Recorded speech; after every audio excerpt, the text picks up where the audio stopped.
past few weeks, news, social media have been flooded with COVID patients gasping for air as the country faces an acute shortage of medical oxygen.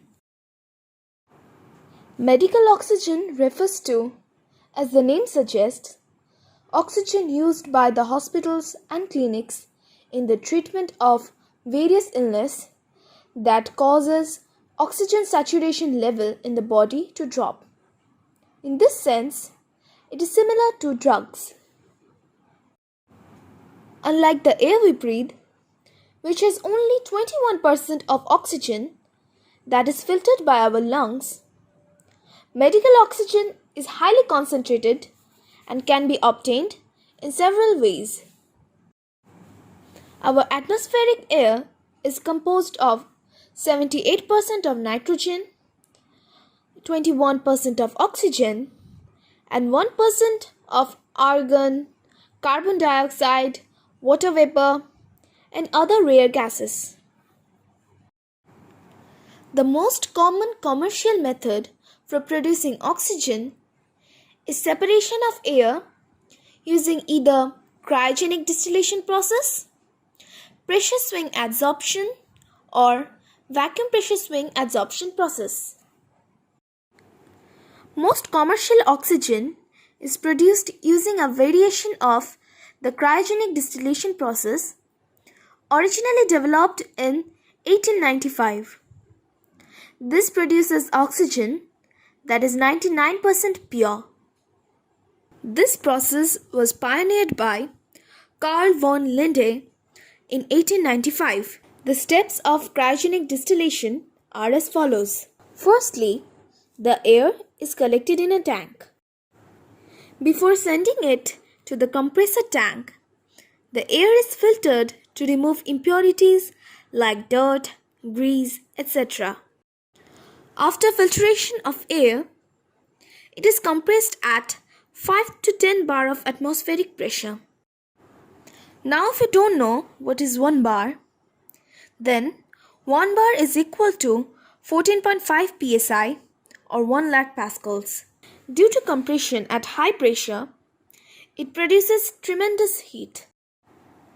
The compressed air is then passed through a molecular sieve bed, which removes any remaining water vapor as well as carbon dioxide, which would freeze and plug the cryogenic equipment. The molecular sieve bed must be regenerated.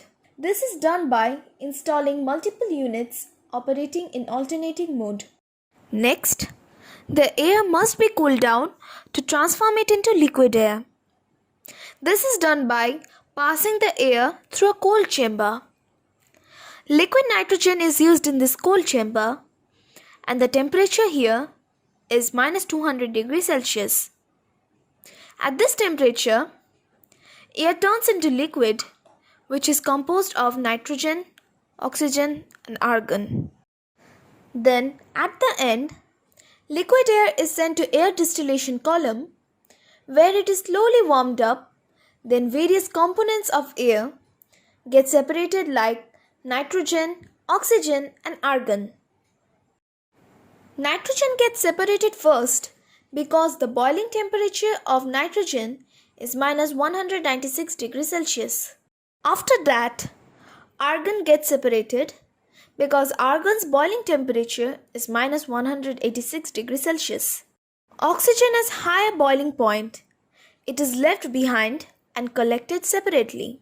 Finally, at the end of the process, what we get is liquid oxygen. Liquid oxygen is then transported into special containers such as aluminum cylinders. If it is required in larger quantities, then it is transported by cryogenic containers. It should be remembered that oxygen is always transported into liquid form. They are stored in cylinders or cryogenic containers at high pressure. The pressure at which liquid oxygen is stored is 3000 psi or 200 bar. This cylinder comes with pressure regulator that allows to set the output pressure. Oxygen cylinders comes in different sizes.